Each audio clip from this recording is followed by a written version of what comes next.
question number 3 and question number 4. Now the next type is problems based on theoretical questions.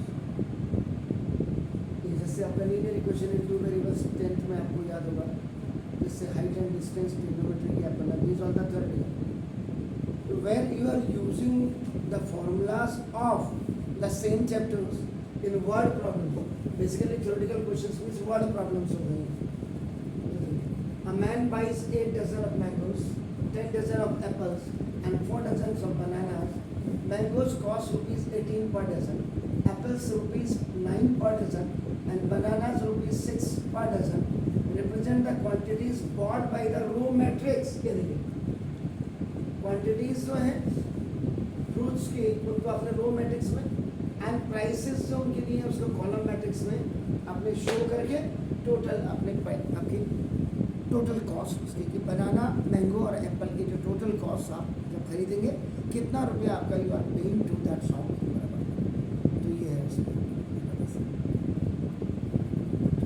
अब आपका देखो ना solution.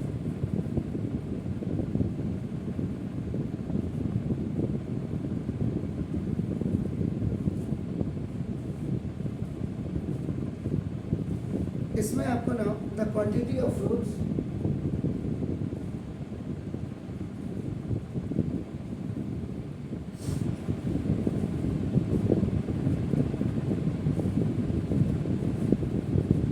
और आई a man जो एक आदमी ने खरीदी है आपका देखो ना can be written in the form of row matrix. बिल्कुल that is very much clear. आप बना दो इसमें रो मैट्रिक्स में आपने इनको लिखनी है. आपको दिस इज तो now is given by A matrix. तो ए इज इक्वल टू आपका नाम आपने क्या है 8 है सर 8 10 और 4. ये आपका मैंगो था. आप बना दो दिस एंड इट वाज आपका एप्पल और ये आपका बनाना था. इसको this is called the row matrix, जिसको आप हॉरिजॉन्टल मैट्रिक्स भी कहते हैं. It is also known as the horizontal matrix. Horizontal matrix and the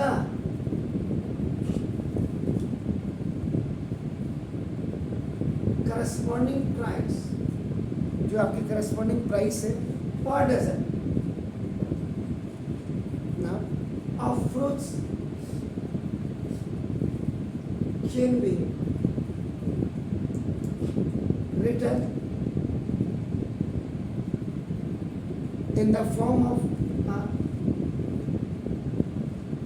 column matrix. ये B हो गया. तो B का मतलब B is equal to इनकी जो प्राइसेस हैं आपका नाम बता सकता मैंगोस की आपकी है दिस इज द रुपीज 80 आपका देखो दिस इज पर डजन है this and then 9 rupees per dozen है एंड बनाना आपका देखो 6.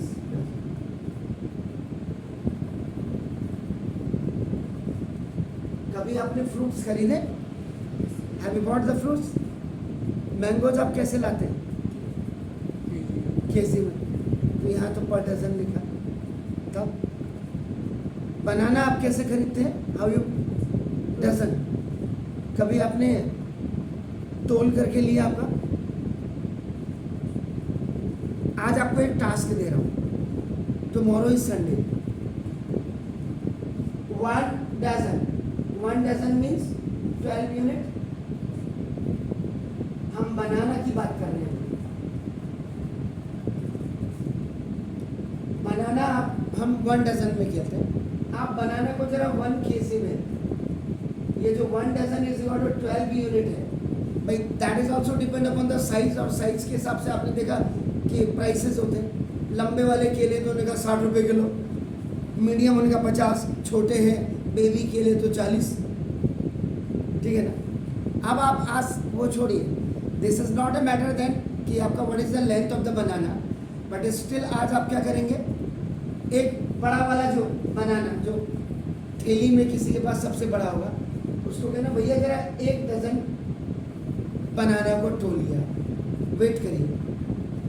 क्या 1 डजन बनाना में 12 यूनिट आती है या नहीं आती? बड़ा लोचा है। आप जब तीर्थ स्थलों में जाते हैं, वेरी सॉरी टू से, वहां आपको 40 रुपए किलो कहेगा, जबकि 1 डजन बनाना में किलो से ऊपर आएगा। Suppose that is a cost of ₹40, लेकिन वो क्या करते हैं, वो कहा 1 किलो, तो बनाना भी तोल करके वेट करके देते हैं। आप जरा चेक करिएगा कि 12 एक बड़ा वाला जो बनाना होता है वो लेना नहीं है, कह रहे भैया जरा इसको 1 डजन को तोल करके बताइए। 12, this is the column matrix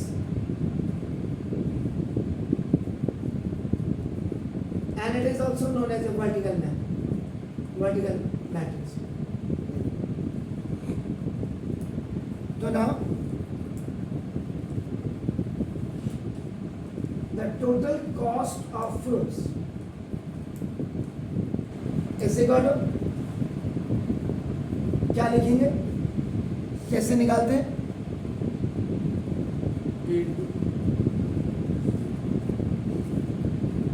Quantity of fruits or into rupees per dozen, ये कॉस्ट हो गया। इसके बाद therefore आपका ए टोटल कॉस्ट ऑफ फ्रूट्स, ये इसी को आपका ए इंटू बी हो गया। क्वांटिटी ऑफ फ्रूट्स आपने ये मिली है, एंड आपका ए आपका represent a is what, 8, 10, 4, and now this is 18, 9 and 6. So now A multiplication rule, ये हो गया with addition।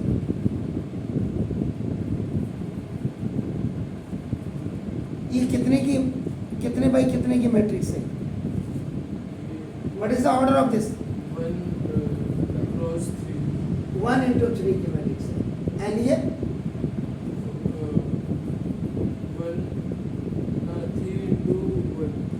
3 into 1 की मैट्रिक्स है।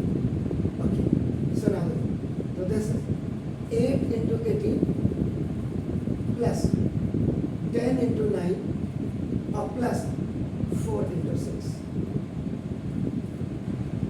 Clear sir? तो 18 8 सर, जल्दी बताइए, मल्टीपल टेबल याद होनी चाहिए। अरे प्लस 9 और प्लस 20, तो कितना ऐड करके कितना आ रहा है? ठीक,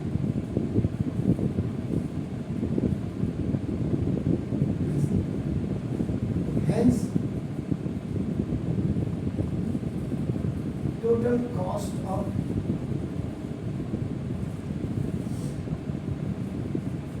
fruits, 3 varieties of fruits भी आप लिख सकते हैं, equal to ₹250। इंडियन स्टाइल में रुपीस लिखिएगा। अब ये जमाना गया, ये फॉर्मूला लिखते हैं हम, हमारा नहीं, हमारा तो रुपीस रॉन्ग पे ये लिखिएगा। अपने इंडियन करेंसी को हमने आगे बढ़ाना है, उसकी आइडेंटिटी को आगे बढ़ाना। Please wait.